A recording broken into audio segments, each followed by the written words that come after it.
La démence vasculaire. Quel est son impact occupationnel? Veuillez prendre note que cette vidéo est un travail étudiant ne constituant pas de conseils médicaux ni professionnels. L'intérêt que la science accorde à la démence n'est pas un phénomène nouveau. Effectivement, la première utilisation du terme démence remonte au début du 19e siècle. À l'époque, plusieurs chercheurs tels que Klippel, Binswanger et Alzheimer tentaient de démystifier cette pathologie qui affecte le cerveau et les fonctions cognitives des personnes atteintes. Au moment de la découverte de la démence, on lui reconnaissait deux étiologies, la paralysie générale pour les moins de 50 ans et la démence sénile pour les plus de 60-70 ans. De nos jours, l'engouement autour de la démence n'a toujours pas diminué puisqu'elle touche une partie importante de la population. En effet, on dénombre 47,5 millions de cas de démence dans le monde et il y en aura presque 3 fois plus d'ici 2050 selon les prévisions de l'Organisation mondiale de la santé. Avant d'aborder plus spécifiquement la démence vasculaire, il importe de bien comprendre ce qu'est une démence au sens large du terme. Au plan médical, la démence se traduit par une dégradation des fonctions cognitives telles que la mémoire, l'attention ou le jugement, ainsi qu'une diminution de la capacité à réaliser les activités quotidiennes, ce qui cause une perte d'autonomie chez les personnes atteintes. Il faut mentionner que les démences ne doivent pas être prises à la légère, puisqu'elles correspondent à la principale cause d'invalidité dans le monde. À ce jour, deux principaux types de démence sont davantage documentés, soit la maladie d'Alzheimer et la démence vasculaire. La démence vasculaire correspond à la seconde forme de démence la plus répertoriée après l'Alzheimer. Elle représente 15% des cas de démence. La démence vasculaire se traduit par un manque d'oxygène au niveau du cerveau dû à une interruption de flux sanguin dans le réseau vasculaire. Le manque de sang atteignant le cerveau empêche celui-ci d'obtenir les nutriments nécessaires à son bon fonctionnement, entraînant ainsi la mort de cellules, causant un déclin cognitif et fonctionnel. Cette maladie à l'aspect très hétérogène peut être déclenchée par trois types de lésions, soit des lésions artérielles, parenchymateuses ou de la substance blanche. De plus, il existe une classification des démences vasculaires. Celle-ci dépend de l'étiologie primaire, du type de lésion affectant le cerveau, de la localisation de la lésion ou du syndrome clinique initial, ce qui apporte des sous-catégories de démence vasculaire, telles que la démence vasculaire sous-corticale et la démence par infarctus stratégique. Cependant, il n'y a pas d'accord sur un système de classification, car peu de recherches ont été réalisées jusqu'à présent sur la comparaison des sous-types. Il est important de savoir que si une personne présente des atteintes cognitives, cela ne signifie pas nécessairement qu'elle souffre de démence. Quand les atteintes sont légères et que la personne conserve son autonomie, alors le terme approprié pour cette description est plutôt un trouble cognitif léger d'origine vasculaire. Ce type de trouble peut potentiellement se développer pour devenir une démence vasculaire, mais cela n'arrive pas dans tous les cas. Les symptômes de la démence vasculaire varient selon l'atteinte vasculaire, soit la nature du problème, le type de vaisseau atteint et la localisation au niveau du cerveau. Ils peuvent donc toucher les fonctions cognitives tout comme les fonctions motrices et sensorielles, et ils déclenchent majoritairement une perte d'autonomie. Certaines atteintes sont plus fréquentes que d'autres. Certains symptômes sont majoritairement retrouvés chez les personnes ayant une démence vasculaire. Ainsi, l'attention, la mémoire et les fonctions exécutives, comme l'organisation, la planification et le jugement, sont majoritairement affectés par la démence vasculaire. De plus, d'autres symptômes peuvent être perçus chez ces patients comme la dépression et l'apathie. Le réseau vasculaire cérébral est responsable de l'irrigation de toutes les parties du cerveau. Plus spécifiquement, c'est ce réseau qui est en cause lors d'une démence vasculaire. Plusieurs problèmes peuvent l'affecter, tels que le rétrécissement, l'obstruction ou la rupture d'artères ou de veines. Dans ces cas, le flot de sang qui assure la survie des cellules est perturbé et la santé de ces dernières est menacée. Dans cet ordre d'idées, l'AVC est une cause fréquente de la démence vasculaire puisque cela entraîne la mort de certaines cellules du cerveau dû à un déficit en oxygène. L'atteinte du réseau vasculaire cérébral est aussi souvent influencée et accompagnée d'autres maladies telles l'athérosclérose, le diabète ou l'hypertension artérielle.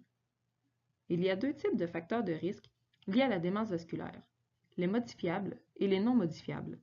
En général, les non modifiables sont l'âge avancé, soit 65 ans et plus, les maladies du cœur antérieur et les antécédents familiaux de maladies cardiaques. Certains facteurs de risque sont modifiables et demeurent importants à identifier pour ainsi pouvoir contrôler les effets, notamment la consommation excessive d'alcool, le niveau d'exercice physique, l'hypertension artérielle, le diabète, le stress et le tabagisme.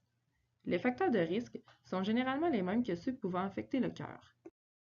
Il n'y a aucun traitement spécifique pour les lésions ischémiques. Les traitements pour la démence vasculaire peuvent être variés.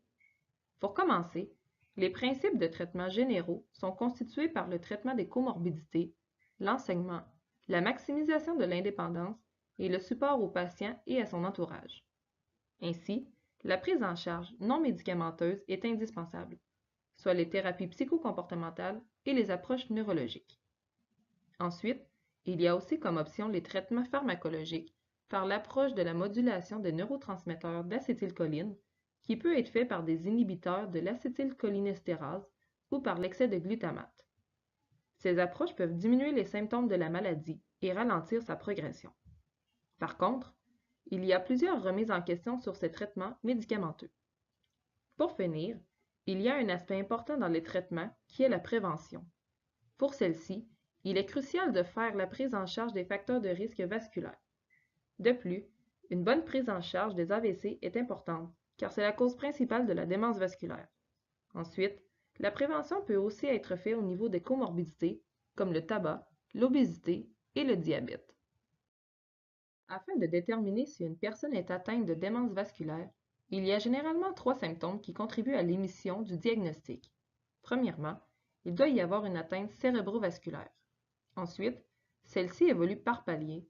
Et finalement, il y a existence de lésions et de signes focaux associés. Toutefois, l'un ou l'autre de ces éléments peut être manquant, rendant l'émission du diagnostic différentiel avec l'Alzheimer plus difficile à faire. L'Alzheimer et la démence vasculaire sont effectivement assez semblables et il est parfois difficile de les différencier.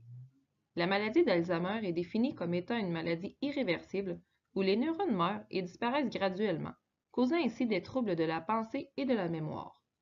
Cette maladie représente environ les 2/3 des cas de démence chez les personnes âgées et elle ne fait pas partie du processus normal du vieillissement. Il existe également un troisième type de démence nommé la démence mixte. Elle réfère à la coexistence de lésions cérébrales des deux types de démence. Par exemple, certaines personnes avec un diagnostic de la maladie d'Alzheimer développeront des lésions vasculaires. Malgré les ressemblances qui existent entre les deux principaux types de démence, ils se différencient à certains niveaux. D'abord, le tableau clinique de la démence vasculaire est plus variable car les vaisseaux qui peuvent être touchés sont nombreux. La cause de ce type de démence est d'origine vasculaire cérébrale, tandis que la cause de la maladie d'Alzheimer demeure inconnue, mais les personnes qui en sont touchées éprouvent plus de difficultés au niveau de la mémoire épisodique. Pour la démence vasculaire, les difficultés sont particulièrement au niveau de l'exécution. Malgré ces différences, il n'est pas toujours évident d'émettre un diagnostic différentiel entre ces deux types de démence, puisque certaines confusions concernant la différenciation des types de lésions persistent. Rappelons-nous que la question initiale de notre présentation était de statuer sur l'impact occupationnel de la démence vasculaire. Il est important de mentionner qu'au cours de la progression de la maladie, les symptômes vont graduellement avoir des impacts fonctionnels et éventuellement occupationnels chez les personnes atteintes de démence en général. Notamment, on observe une diminution dans les activités de la vie quotidienne, qui inclut les habiletés de base, comme les soins personnels, les tâches ménagères, la préparation des repas et la gestion des médicaments. De plus, on observe une diminution de la capacité à performer les activités routinières au travail, soit dans la gestion des aspects physiques, sociaux, culturels, économiques et politiques de l'environnement de travail. La perte de capacité entraîne un sentiment de compétence et d'efficacité très faible, ce qui amène souvent les personnes atteintes à prendre leur retraite dû au fait qu'elles estiment ne plus être en mesure d'apporter une contribution significative et d'embarrasser leurs collègues, et ce, malgré leur capacité à maintenir le rôle de travailleur. Il est aussi possible que la diminution de performance entraîne tout simplement un licenciement. La démence compromet donc souvent la capacité à redéfinir son identité professionnelle, malgré le fait que la personne conserve ses loisirs et ses intérêts, entraînant ainsi des conséquences émotionnelles négatives comme une perte de motivation et de confiance en soi. C'est dans cette optique que l'ergothérapie a un rôle important à jouer afin de supporter ces personnes dans la gestion de leurs soins personnels, de leur participation sociale et de leurs loisirs à l'aide de stratégies comme la stimulation sensorielle, la modification de l'environnement et l'utilisation d'activités fonctionnelles comme des activités physiques ou même la pratique informatisée. Le rôle d'expert de l'ergothérapeute permettra d'enseigner, de supporter la famille, de même que fournir des conseils sur les problèmes de participation dans le milieu de travail. Il sera important d'établir avec eux des objectifs réalistes. Le but ultime de l'ergothérapeute sera de favoriser une qualité de vie satisfaisante et d'offrir des opportunités de participation. Finalement, l'importance de notre sujet s'explique par la prévalence diagnostique dans la société. Ajoutons que ces impacts fonctionnels peuvent être très importants et nous trouvons donc pertinent d'aborder la démence vasculaire dans l'optique de notre future profession, l'ergothérapie. Rappelons que malgré leurs différences apparentes, le diagnostic est difficile à émettre entre l'Alzheimer et la démence vasculaire, puisque certaines confusions persistent en ce qui concerne la différenciation des lésions qui les causent. De plus, une bonne partie du traitement de la démence vasculaire serait dans la prévention des comorbidités sur lesquelles nous avons un contrôle, puisqu'il s'agit d'une maladie irréversible. Effectivement, une étude franco-américaine démontre que la démence aurait chuté de 50% depuis les années 1980, ce qui inclut la diminution du risque de démence vasculaire, notamment grâce à la prévention et de la sensibilisation qui ont été faites. Pour les perspectives à venir de la maladie, des études porteront sur les modalités de traitement optimales pour le contrôle et la stabilisation des paramètres métaboliques, un des facteurs de risque associés à la démence vasculaire. De notre point de vue, il serait pertinent de préciser les moyens d'intervention avec ce type de clientèle. Soulevons la question suivante. Comment devons-nous intervenir en ergothérapie avec une clientèle de démence vasculaire?